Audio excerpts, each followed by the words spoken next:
You don't get demoted quietly. Not really. There's always a room full of people who remember exactly what you used to be. Eve Marlowe had been turning wrenches on the flight line at Sable Flats Air National Guard Base for 3 years. Coveralls the color of old rust. Hands that never shook even when the wind off the ramp hit 40 knots and sand got into everything, including your teeth. Nobody asked about her past. She never offered it. There was a photo she kept folded in her toolbox, corners soft from handling, that nobody had ever seen. If they had, they'd have had questions. She wasn't ready for the questions.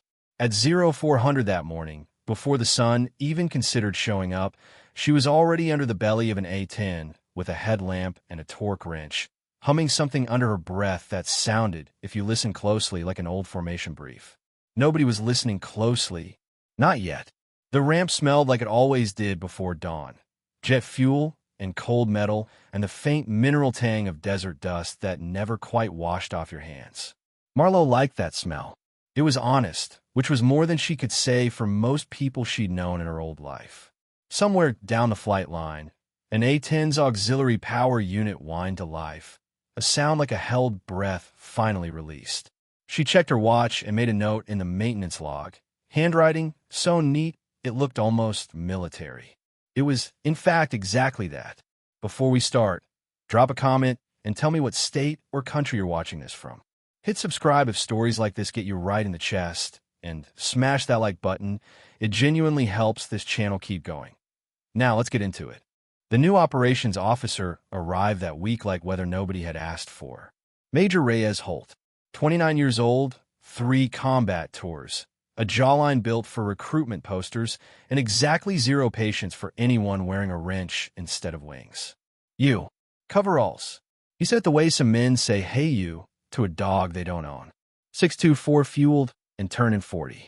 Can you handle that? Or should I find someone actually rated? Marlowe didn't look up from the panel she was closing. It'll be ready. That an attitude problem? Or do you always talk like you're the one giving orders around here? She latched the panel. Didn't answer. He walked off before she could, which was for the best. 3 more seconds, and he'd have caught the look on her face. Not anger, something closer to a memory passing behind her eyes, gone before it could be read.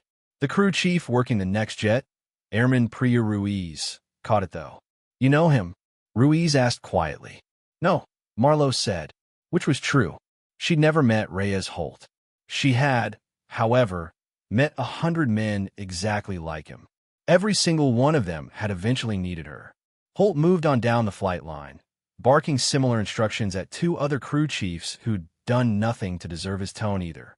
It was the kind of morning where a new officer tests the ground under his boots and presses down harder, rather than ask why. Marlowe watched him go with the patience of someone who had once been responsible for men exactly like him. She recognized the type the way a mechanic recognizes a part about to fail. Not malice, just where a pattern she'd seen before. He'll learn, she said, almost to herself. Learn what? Ruiz asked. Marlowe just shook her head and reached for the next torque spec on her clipboard. Moving on to the jet in front of her, the conversation closed the way she closed most conversations about herself, gently and completely. Sable Flats sat 40 miles from the nearest town, ringed by scrub and heat shimmer, the kind of base that existed mostly so pilots had somewhere quiet to practice being lethal. Marlowe liked the quiet. She'd built her whole second life out of it. She lived alone in base housing with a dog that didn't bark much and a bookshelf with exactly 1 photograph on it, turned face down. She ran the perimeter road most mornings before shift, 3 miles, always the same pace like she was still being timed by someone. At the hangar, she was good, better than good, at fixing what other people broke. Hydraulic lines, cracked canopy seals, the GU, 8 cannons feed system, which she could strip and reassemble faster than airmen half her age, careful never to let anyone clock exactly how fast. There was a scar along her left forearm, thin and old, that she never explained.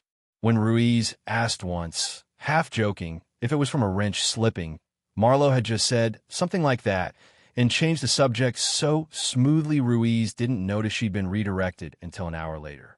Some things you bury so deep you almost believe the ground grew over them naturally. At night, she sometimes allowed herself exactly 10 minutes with the photograph on the shelf, still face down. She never turned it over. She didn't need to. She had it memorized, the exact shade of blue behind the formation of jets, the exact number of people in it who weren't standing anywhere anymore. Her dog, an aging shepherd mix named Tucker, rested his head on her knee during those 10 minutes, as if he understood a ritual was happening. Then she'd stand, put the kettle on, and go back to being who Sable Flats needed: reliable, quiet, unremarkable. A costume worn so long the seams felt like skin. Some costumes only hold up until something catches fire close enough to need the person underneath. That afternoon, word came down that a two-ship of A-10s was scrambling for close air support. A Special Forces element, call sign Anvil, was pinned down in a dry riverbed 40 miles east, taking fire from a position they hadn't seen coming. The flight lead was Captain Danny Cruz, 26, sharp, still new enough to combat that his hands shook a little before every mission and steadied the second the canopy closed. His wingman, Lieutenant Ferris, was fresher still. Barely 80 hours in the jet. Marlowe watched them taxi out, arms crossed, saying nothing. Ruiz stood beside her. "You always watch them go?" Ruiz asked. "Always," Marlowe said. "Why?" Marlowe didn't answer right away. When she did, her voice dropped into something quieter, almost private. "Because somebody should be watching who actually comes back." Ruiz laughed. "Es un gallo." Marlowe didn't correct her. Overhead, the two warthogs climbed into a sky already starting to bruise orange at the edges. Engines growling low and mean, the sound crew chiefs learned to love the way other people love thunderstorms. Nobody on that flight line knew yet how loud that sky was about to get. Holt watched the jets go too, from the ops tent doorway, arms crossed, already running through contingencies in his head the way pilots are trained to. He was good at his job. He'd earned his tours the hard way, in cockpits, under fire, making decisions in seconds most people never make in a lifetime. What he hadn't learned yet was that combat skill in the air and command skill on the ground weren't always the same muscle. Sometimes the person best equipped to bring a damaged jet home wasn't in the cockpit at all. Marlowe went back to her toolbox once the jets had climbed out of sight, latched a panel shut, and told herself, the way she told herself most mornings, that today would be ordinary. She was wrong exactly 40 minutes later. 40 minutes later, the radio in the crew chief shack crackled to life, and everything changed. Anvil taking heavy contact, request immediate cess. Danger close, I say again, danger close. Marlowe's head came up before anyone else's did. Then Cruz's voice, tighter than before. Taking fire, taking fire. I'm hit, losing hydraulic pressure on the static ate the rest of the sentence. The shack went quiet the way a room goes quiet when everyone realizes at once that this is no longer routine. Ruiz looked at Marlowe. Marlowe was already standing, wrench still in her hand, her eyes fixed on the radio like it had said her name. "Marlowe," Ruiz said. Marlowe didn't answer. She was listening to the cadence of Cruz's voice under the panic, the specific rhythm of a pilot losing control of the aircraft and the moment, both at once. She'd heard that exact rhythm before, years before, in a jet she used to fly herself. Somewhere behind her sternum, a door she'd kept shut for 3 years creaked, just slightly, on its hinge. She set the wrench down, walked toward the radio. Nobody stopped her. Not yet. Her hands, Ruiz would remember later, had gone perfectly still the moment they set the wrench down. No fumbling, no urgency in the movement, just a clean, deliberate transition from one kind of work to another, like flipping a switch that had been wired into her a long time ago and never fully disconnected. Outside the shack, the wind had picked up, kicking grit across the tarmac in long orange ribbons. The sky to the east, where the jets had gone, looked exactly the same as it had an hour earlier. Calm, cloudless, entirely unbothered by the fact that 2 men and a special forces element were now fighting for their lives underneath it. Marlowe reached the doorway of the operations tent and stopped there for one breath, just one, gathering something back in herself that she hadn't needed in 6 years. Then she went inside. In the operations tent, Major Holt was already on his feet, headset crushed against one ear, watching the radar feed like it might change if he stared hard enough. Anvil, say status, he barked. Silence, then a burst of garbled transmission, half of it swallowed by engine noise and worse. Ferris's voice cut through, high and thin. Leeds aircraft is damaged. I don't think he can see the target. I don't have eyes on Anvil's position. Someone needs to talk me through this. Holt's jaw tightened. He was a fine pilot. He was, in this exact moment, not the right pilot, because the situation didn't need someone who flew fast. It needed someone who could talk a panicking wingman through a gun run on a target he'd never seen, while the flight lead bled hydraulic fluid into a burning engine bay at 400 feet. That was when Marlowe stepped into the tent. Coveralls, grease on both forearms, a headset she'd picked up off a hook without asking. "Let me talk to him," she said. Holt turned, and for a second his expression did something complicated. Recognition of the audacity before anything else. "This isn't a wrench turner's radio, ma'am. Get back to the—" "Major." Her voice didn't rise.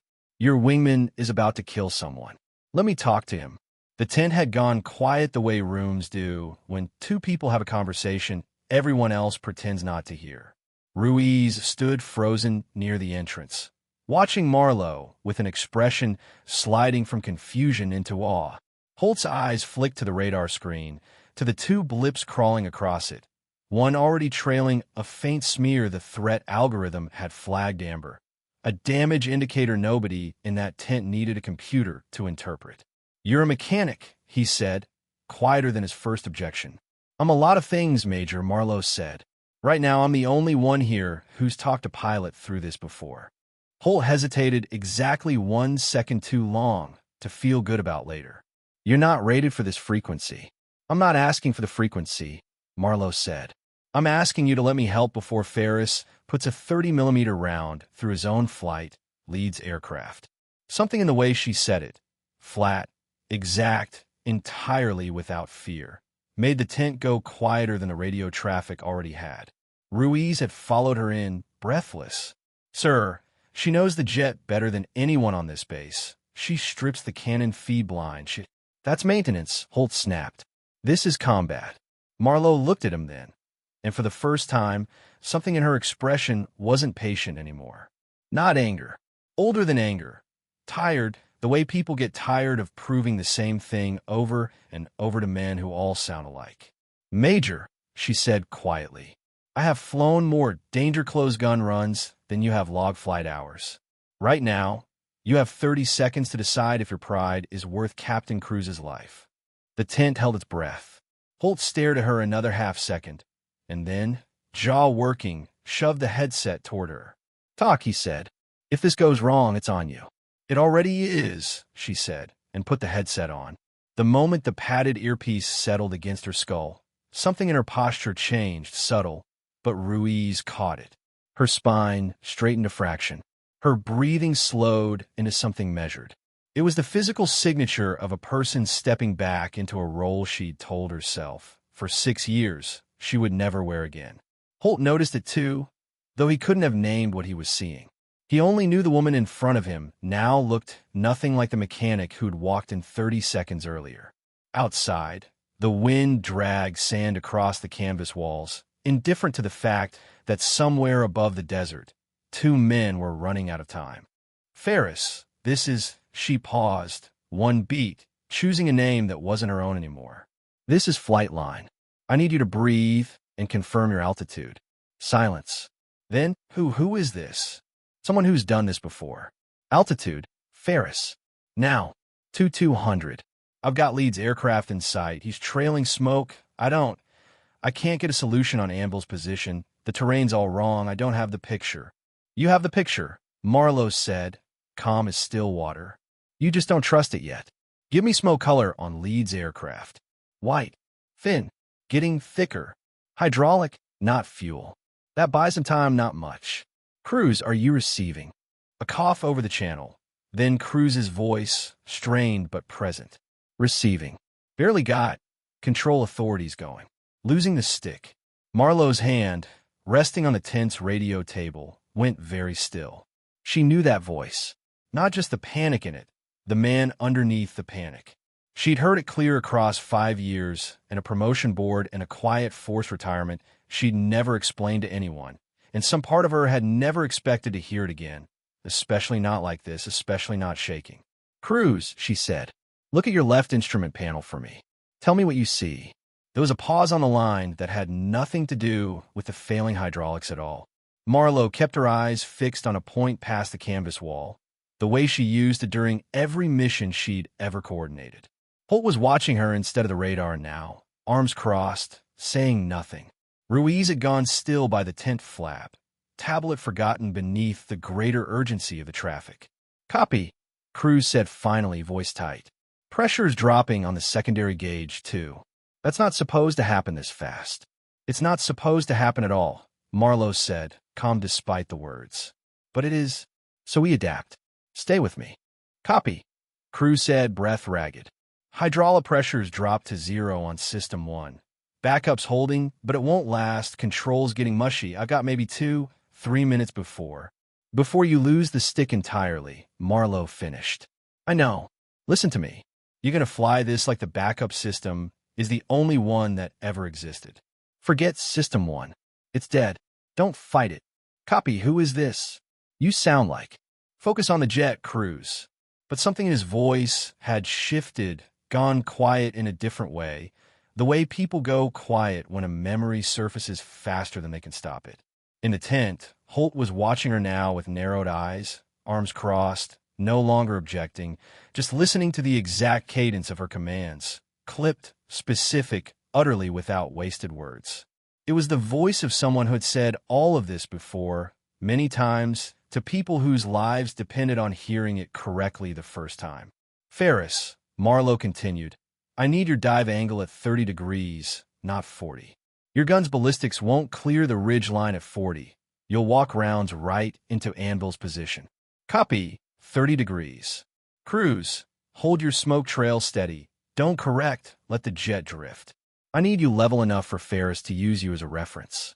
"Copy, holding steady. It's not easy. She wants to yaw." "I know she does. Fight the yaw, not the drift. There's a difference, and it matters right now." Nobody in that tent breathed. Outside, 2 more crew chiefs had drifted toward the flap, drawn by a quality of silence that surrounds a crisis nobody's been told the shape of yet. Ruiz stood frozen inside the entrance, tablet forgotten in her hand, watching Marlowe's profile the way you watch a magic trick you can't quite explain. Holt hadn't said a word in almost 2 full minutes, which for a man like him was its own kind of confession. Outside, on the flight line, Ruiz had pulled up the day's roster on a tablet, out of some instinct she couldn't fully name. Curiosity, maybe, or the same thing that made her ask about the scar. She typed Marlowe's name into the personnel search. The system hesitated, the specific, telling hesitation of a record with layers most searches never reached. A rank block that didn't match a mechanic's badge. A unit designation redacted down to 3 letters and a string of numbers. Access flags most airmen had never seen attached to a name on this base. A single line, unclassified enough to display, that made Ruiz's stomach drop. "Former squadron commander, 74th attack, call sign, Widow." Ruiz stared at the screen for a full 5 seconds before she said anything, half convinced the system had glitched, pulled up someone else's file by mistake. It hadn't. The photo attached to the record, small and grainy, was unmistakably a younger version of the woman 30 feet away, with a headset pressed to her ear. Ruiz turned the tablet toward the 2 junior airmen beside her, not toward Holt. Not yet. Some part of her understood, instinctively, that this wasn't information you interrupted a live mission to announce. Not while a jet was still 40 miles out and losing pressure by the minute. One of the airmen mouthed a single word, silently, reading the screen twice to be sure he wasn't imagining it. "Widow." Back in the tent, on the radio, Cruz's voice cracked through the static one more time, quieter now, almost disbelieving. "That cadence," he said. "The 30-degree call. Only one person ever taught me to make that call that way." There was a pause, long enough that Holt actually looked up. "Widow." Cruz said, Is that you? The tent went completely silent. Marlowe closed her eyes for exactly 1 second. Just one. Then she opened them, and her voice came back over the radio exactly as steady as it had been a moment before. Because whatever this cost her personally, the jet in the air didn't care, and neither could she, not right now. Focus on the aircraft, Cruz, she said. We'll talk about ghosts later. Holt's mouth opened. Nothing came out. He looked like a man who had run entirely out of objections and was only now realizing how many he'd already made. Something about the exchange had rearranged the room without anyone moving. The junior officers at the radar station had gone still. Ruiz walked back into the tent at that exact moment, tablet still in hand, face pale. She caught Holt's eye and gave the smallest shake of her head. Not now, that shake said. Whatever you're about to ask, not now. Holt closed his mouth. On the radio, Ferris's voice came through, tighter with adrenaline than fear now. I've got the dive angle. I've got Leeds aircraft as reference, but I don't have a clean shot on the ambush position. There's a wash of dead ground I can't read. Describe the terrain, Marlowe said instantly. Colors, shapes, don't interpret, just describe. Reddish rock, a dry wash cutting east to west, scrub on the north bank. Nothing on the south. They're in the wash, Marlowe said, without a single second of hesitation. South bank's too exposed. They'd be visible from Anvil's position. They're using the wash itself as cover. Adjust your gun sight 2 degrees south of where you're looking. Copy. Adjusting 2 degrees south, Ferris said, voice tightening with focus instead of fear, the sound of someone finally finding a thread to hold on to in freefall. Somewhere out on the ramp, thunder that wasn't weather started rolling and low over the desert. Anvil's element, 300 yards from the ambush position and pinned flat against a rock shelf. Heard the A-10s before they saw them. That low, ugly snarl of twin turbofans that every ground troop in that theater had learned to love unconditionally. Their team leader, a staff sergeant named Okafor, keyed his radio with a hand that had stopped shaking about 4 minutes ago, mostly because there was no more shaking left to spare. Any station, this is Anvil 1-6, we're still taking effective fire from the wash line. Danger close is danger close. We need ordnance on target now. Copy, Anvil. Marlowe's voice came back through the relay, calm as a Sunday briefing. Stay flat. Ferris is inbound. 30 seconds. Keep your heads below the rock. Who is this? Okafor said, half to himself, pressed flat against the rock with dust in his teeth and a round, cracking off stone somewhere behind his left shoulder. Nobody answered him. There wasn't time. In the jet, Ferris rolled into his dive, the desert floor tilting up to meet him at an angle that still, even at 80 hours in type, made something in his chest go tight and electric. The specific vertigo of pointing a 9-ton airframe directly at the ground on purpose.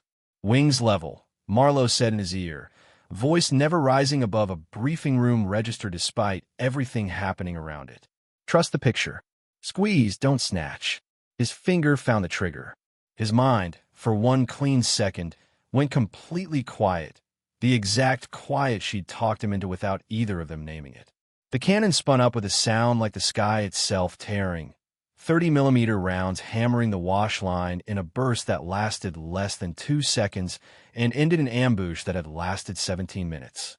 Silence, and then Okafor's voice again, hoarse with something between relief and disbelief. Splash. Direct hit, enemy position destroyed. We are moving. The tent exhaled as one organism, a ragged, collective sound of relief that lasted exactly as long as it took everyone to remember the second aircraft was still in trouble. But the mission wasn't over. Cruz's aircraft was still trailing smoke, still bleeding hydraulic pressure, still 40 miles from the nearest usable runway, and now flying almost entirely on backup systems that hadn't been designed to carry a damaged airframe home alone. Cruz, Marlowe said. Status. Backup's holding. Barely.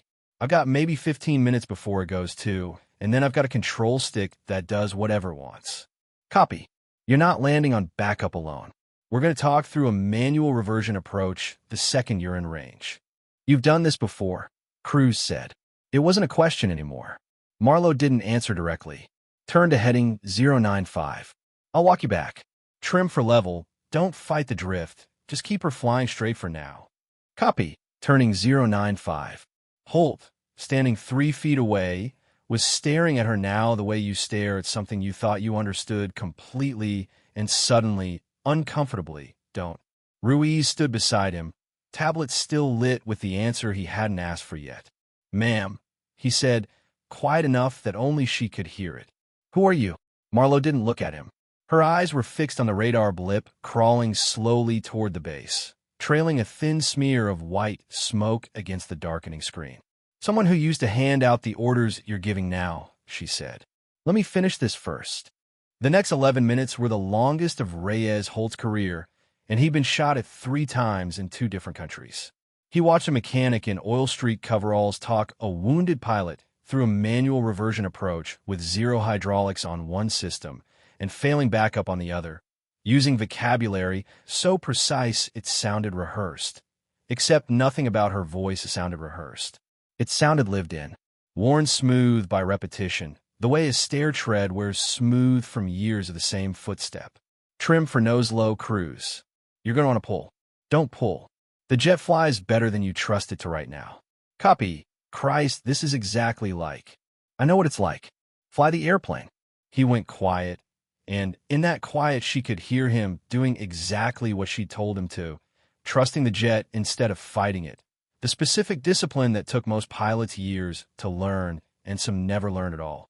Airspeed, she said. Give it to me every 30 seconds from here on. Don't wait for me to ask. 160. Holding.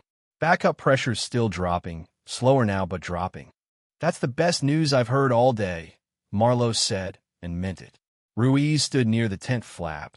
Tablet still clutched her chest, watching Marlowe's face for any crack in the composure. There wasn't one. Whatever this woman used to be, whatever the redacted 3 letters on her file meant, she wore calm like other people wore a uniform. Issued once, never taken off since. Outside, unnoticed by everyone except Ruiz, 3 more crew chiefs had gathered near the tent, drawn by the strange gravity of a story none of them yet had the full shape of. One of them, an older sergeant named Deacon, kept glancing at the flap like he half recognized something he couldn't name. They only knew one thing for certain. Someone in coveralls was landing a dying jet from the ground, and doing it like she'd done 100 times before. Base in sight, crew said, voice rough with strain and something that might have been relief trying too hard to arrive early. I have the runway. Copy. Gear down, manual extension, don't trust the indicator lights. Count to 15 after you pull the handle. Copy, gear down. A pause, longer than it should have been. Somewhere in the tent, a fan clicked over in the sudden quiet, ordinary and absurd against the tension in the room. 3 green, crew said finally. Gears down and locked. I think. Indicators are lying to me half the time now. Trust the sound, not the lights. If it thumped into place, it's locked. You'll know. Marlowe. His voice had changed again, dropped into something almost reverent. It is you. I knew your voice the second you said 30 degrees. Nobody else ever taught me that call. She closed her eyes again, just for a second. The desert wind outside the tent picked up, kicking sand against the canvas in a hiss like static. We'll talk on the ground, cruise, she said. Right now, I need your airspeed. 140 and dropping. Runway's coming up fast. I don't have full aileron authority. She wants to roll left. Feed and right rudder. Don't fight it with stick alone. You don't have the hydraulic pressure to win that argument. Copy. Rudder in. She's leveling. Good. Keep that pressure steady. Don't relax it. Don't add to it. Steady. Holt found himself leaning forward without realizing he'd moved. Hands braced on the tent's radio table. Eyes on the radar blip, descending in slow, careful increments toward the runway threshold. Beside him, Ruiz had stopped pretending to look at anything but the tent flap, as if watching the actual sky might somehow help. Nobody in that tent was breathing normally anymore. Least of all him. The A-10 crossed the threshold, nose slightly low, one wing dipping a fraction before correcting, smoke trailing thin and gray behind it like a signature written across the sky. Flare, Marlowe said. Now, gentle. You don't have the margin for aggressive. Cruz flirt. The mains touched down hard but true, a bounce, a second touch, rubber screaming against pavement, and then the jet was rolling straight down the center line, decelerating alive, the smoke trail finally starting to thin behind it as the engine that had been feeding it settled toward idle. Down, Cruz said, voice cracking entirely now. I'm down. I'm... The tent erupted, not in noise exactly, but in a collective release of breath held so long it came out almost as one sound. A sound with no ceremony in it at all, just relief in its rawest, most unpolished form. Holt sat down hard in the nearest chair, as if his knees had simply stopped being consulted on the matter. Marlowe set the headset down carefully, like it was made of something more delicate than plastic and wire. Her hands, someone would later mention to Ruiz, hadn't shaken once through any of it. Not during the dive, not during the gear call, not now. Outside, ground crews were already sprinting toward the runway, fire trucks rolling, the ordinary emergency choreography of a battle-damaged aircraft finally home, red lights turning without urgency now, more habit than necessity. Marlowe turned to leave the tent, already reaching for the wrench she'd left behind an hour and a lifetime ago. Holt stood up so fast his chair nearly went over. Wait, he said. Mom, please, just wait. She stopped in the doorway, but didn't turn around. Not yet. Behind her, she could hear Ruiz exhale, something that sounded almost like a laugh and almost like tears, unable to decide which it wanted to be. Widow, Holt said quietly, testing the name like it might be fragile. That's a call sign from the 74th. I read a case study on the 74th in flight school. There was a squadron commander in it. The name was redacted in every version I ever saw. I never thought I'd hear it spoken out loud by the person it belonged to. Marlowe still didn't turn around. There's a reason it was redacted, Major. What? She was quiet a moment, one hand resting against the tent post as though bracing for something. When she finally spoke, her voice had lost none of its calm, but something underneath it had shifted, something older, heavier, carried a long way without ever being set down. Because I made a decision 6 years ago that saved 4 lives and ended my career in the same afternoon, and nobody in the chain of command wanted their name anywhere near either half of that story. Ruiz, still standing near the tent flap, hadn't moved. Hadn't breathed, possibly. She was watching this the way you watch a door finally opening on a room you'd only ever heard rumors about. You gave up your rank, Holt said. It wasn't quite a question. I gave up a lot of things, Marlowe said. Rank was the easy one. There were people who deserved better than what happened afterward, and I decided the quietest thing I could do for them was disappear rather than fight a story nobody wanted told correctly. Outside, they could hear Cruz's aircraft rolling to a stop at the end of the runway, engines spooling down, the specific silence that follows a jet that almost didn't make it home. A silence Marlowe had heard exactly once before, 6 years ago, and hoped never to hear again. Marlowe finally turned around. Her face was calm. Her eyes were not. By the time she reached the flight line, Cruz's aircraft had been chocked, and a medic was already checking the shallow shrapnel wound along his shoulder. Painful, not dangerous, the kind of injury that would earn him a story and very little else. He saw her before she saw him. Widow, he said, ignoring the medic's hand on his arm, pushing himself half upright against the cockpit rail, disbelief and relief tangled together in his voice. You've been here? This whole time? Turning wrenches 40 miles from every ambush I've ever flown into? Someone had to keep these jets flying, Marlowe said, matter of fact, like the answer had been sitting ready for years. Might as well be me. You saved my life. Again. You flew the airplane, she said.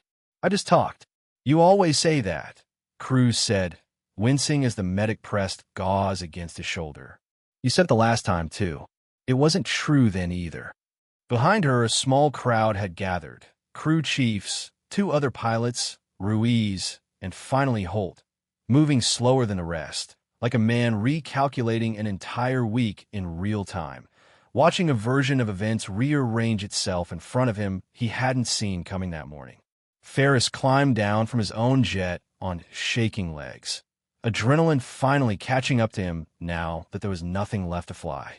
His hands hadn't stopped trembling since he'd taxied off the runway. He walked straight up to Marlowe and, without a word of preamble, came to attention and saluted. Marlowe looked at the salute for a long moment. Something crossed her face, not pride exactly. Something closer to old grief, remembering it used to also be joy. She returned it. Crisp. Muscle memory 6 years dormant, waking instantly. Okafor's element arrived back at base an hour later, dust-covered and exhausted, and word had already traveled the way it always does on a small installation. Fast, half-accurate, and entirely unstoppable. By the time Okafor found the flight line, he already knew there was a mechanic involved. He did not expect the mechanic to be the same woman he'd spoken to twice in the field, years ago, under a different name and an entirely different set of stars on her collar. He stopped 10 feet away, studied her face like he was double-checking a memory against reality. The dust of the day still caked into the creases of his uniform. "Ma'am," he said slowly, "you briefed my unit before a joint exercise in Nevada. 7 years ago. I still remember the terrain reading drill you ran us through, twice because the first time we all got it wrong." "Long time," Marlowe said. "You don't forget a widow brief," Okafor said. "Command called you the best CAS coordinator in the theater. Half my unit still quotes things you said in that room. Then you just—" He stopped, unsure how to finish the sentence politely. "Disappeared," Marlowe finished for him. "That's the word most people use." "Why?" She looked past him, out at the runway, at Cruz's damaged aircraft still being inspected by maintenance crews under floodlights that had just clicked on against the dimming sky, throwing long shadows across the tarmac that hadn't been there 10 minutes earlier. "Because the version of the story people wanted," she said quietly, "wasn't the true one. And I decided I'd rather disappear than keep repeating a lie for people who outrank me. Some days I still think that was the right call. Today isn't one of the days I regret it, at least." Holt found her later that evening near the hangar, alone, doing the things she always did when a shift ended, closing panels, wiping down tools, restoring order to the small physical world she controlled completely. He stood in the doorway for a moment before she acknowledged him, the smell of hydraulic fluid and cooling metal thick in the hangar air around her. "I owe you an apology," he said. "This morning, the way I spoke to you. You didn't know. That's not really an excuse." She almost smiled at that. "Almost." "No," she agreed. "It isn't. But I've heard worse from better men, Major. You'll be fine." He shifted his weight, clearly working up to something larger than an apology. "There's already a call in from the wing commander's office. They want your full record pulled. They're talking about reinstatement, a review of the separation, maybe even a formal commendation, given everything that happened. I don't want any of that. Ma'am, you saved 4 lives today. People deserve to know. People know what they need to know," she said, setting down the wrench she'd been holding, wiping her palms slowly on a rag that had seen better decades. "Cruz is alive. Anvil's element made it home. That's the whole story that matters." Hull studied her for a long moment, the way you study something you've decided to actually see for the first time. "The rest of the story doesn't matter to you at all." Marlowe looked at him, and for just a second, something old and unhealed flickered behind her eyes. Quick, involuntary, gone before he could be entirely sure he'd seen it. "It used to," she said. "I buried that part a long time ago. Some ground doesn't like being dug up twice, Major. Not without cost." That night, Cruz found her in the hangar too, shoulder bandaged, arm in a light sling, moving slower than usual but upright and stubborn about it, the shrapnel wound already stiffening into the kind of ache that would remind him of this day for weeks. "You could have told me," he said, "years ago, before I ever needed you to talk me down from a burning jet. You could have told me you were nearby. Would it have changed anything? I don't know. Maybe I'd have slept better before every mission, knowing you were 40 miles away instead of gone entirely." Marlowe considered that for a long moment, wiping grease from her hands with a rag that had seen better decades, the hangar lights humming overhead in the particular silence of a base finally settling down for the night. "I wasn't ready to be found," she said finally. "Not by you. Not by anyone. Some scars you keep private because explaining them costs more than carrying them silently." Cruz reached into his flight suit pocket, wincing slightly at the movement, and pulled out something small, a patch, Worn at the edges, a stylized black widow spider stitched over crossed A10 silhouettes. "Found this in my gear bag," he said. "Old habit. I've carried it since flight school. Never told anyone why. Not even the men I flew with. Figured it was just superstition." He held it out to her, palm flat, like an offering he wasn't sure she'd accept. Marlowe looked at the patch for a long time before she took it, her fingers closing around it like it weighed considerably more than cloth and thread, like it carried 6 years of silence folded into its stitching. "Some things," she said quietly, "you don't bury quite as deep as you think." "Thank you, Cruz. Now go let that medic finish looking at your shoulder before it stiffens up completely." Word spread through the base the way it always does, quietly at first, then all at once, the way water finds every crack in dry ground, until by breakfast there wasn't a soul on Sable Flats who hadn't heard some version of what happened on the flight line yesterday afternoon. By the next morning, crew chiefs who'd worked beside Marlowe for years without asking a single personal question were suddenly finding reasons to walk past her hangar bay, just to look, just to confirm, with their own eyes, that the story making the rounds in the chow hall and the barracks was actually real, and not some exaggerated version of itself grown 3 sizes overnight. She didn't perform for any of it. She showed up at 0400 like always, coveralls on, headlamp clipped to her collar, and went back to work on a hydraulic line that had nothing to do with yesterday's mission at all, the ordinary, unglamorous maintenance that kept jets flying long before anyone needed her to talk one home. Ruiz found her there an hour later. "You could have told me," Ruiz said, echoing Cruz almost exactly, though she didn't know that. "Told you what?" Marlowe asked, not unkindly. "That I used to be someone else?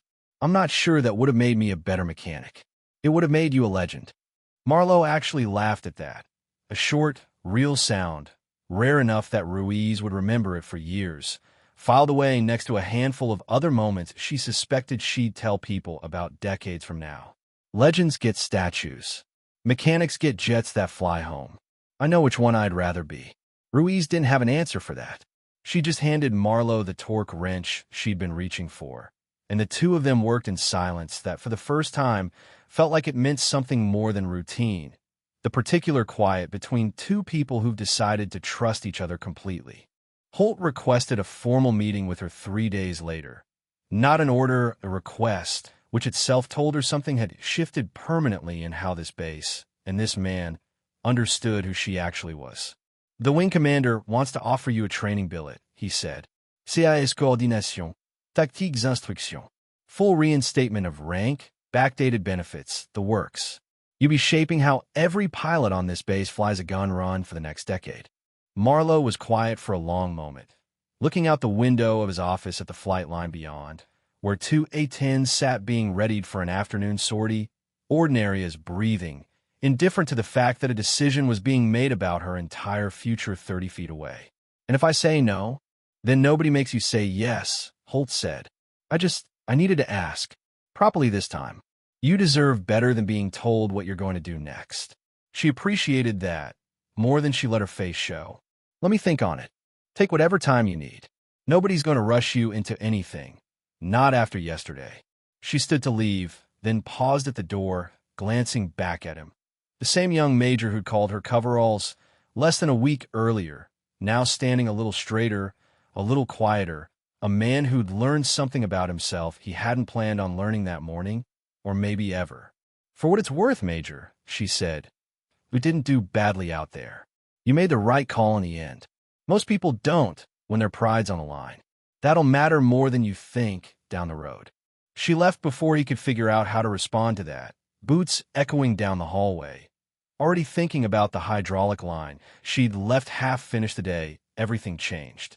A week later, Marlowe stood at the edge of the flight line at dusk, watching Cruz's repaired aircraft run through its post-maintenance checks, engines spooling with that low, familiar snarl she'd missed more than she'd ever admitted to herself, even in the quietest of her 10-minute rituals with the photograph on the shelf. Ferris jogged over, still healing the particular kind of confidence that only comes from surviving something you weren't sure you could, the tremor in his hands finally gone after a week of sleep and quiet debriefs. "Sir, ma'am." Marlowe, He corrected himself, still working out what to call her. I never got to properly thank you. You saved Cruz. You saved all of Anvil's element. You saved me from making a mistake I'd have carried the rest of my life. Every time I closed my eyes. You flew the jet, Marlowe said. I only gave you the words for what you already knew how to do. Don't hand me credit for your own hands staying steady. Will you take the training job? Marlowe looked past him, out at the darkening runway, at years of quiet finally cracking open into something she wasn't sure yet how to hold. Gratitude, maybe, or something closer to relief that the cracking hadn't broken her the way she'd once feared it would. Haven't decided, she said. But I'll tell you this much. Whatever I decide, I'm not disappearing again. Not all the way, at least. Farah smiled, saluted a little sloppily this time, more genuine for it. Marlowe returned it, then turned and walked back toward the hangar, toolbox in hand, coveralls catching the last orange light of the day, like something quietly, finally, at peace with a version of itself it had spent 6 years trying to hide. A month later, Eve Marlowe stood in front of a classroom of young pilots for the first time in 6 years, a training billet accepted on her own terms. Mornings on the flight line still, coveralls still on, afternoons teaching what almost nobody else alive knew how to teach the same way she did. On the wall behind her desk hung a single patch, a black widow spider stitched over crossed tin silhouettes, no longer folded away in a toolbox, no longer hidden from anyone's questions. Ruiz had framed it for her, without asking, and Marlowe had let it stay. She still wore coveralls most days. She still fixed her own jets when nobody was looking, still ran the perimeter road every morning at the exact same pace, like an old habit that had earned the right to stay.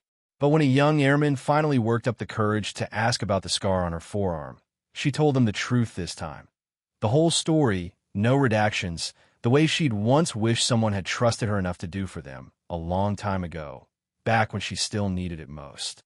If this story hit home, do me a favor. Hit that like button and drop a comment telling me what you'd have done in Cruz's cockpit, hydraulics failing, 40 miles from home, with a stranger's calm, steady voice in your ear you didn't yet know you could trust completely. And if you want more stories about the quiet ones nobody sees coming, the mechanics, the farmers, the airshow pilots, the ones everybody underestimates right up until the moment it matters most, subscribe because there are a lot more of them still waiting to be told. Thank you for watching. She's still out there, somewhere, keeping jets in the air. We'll see you in the next one.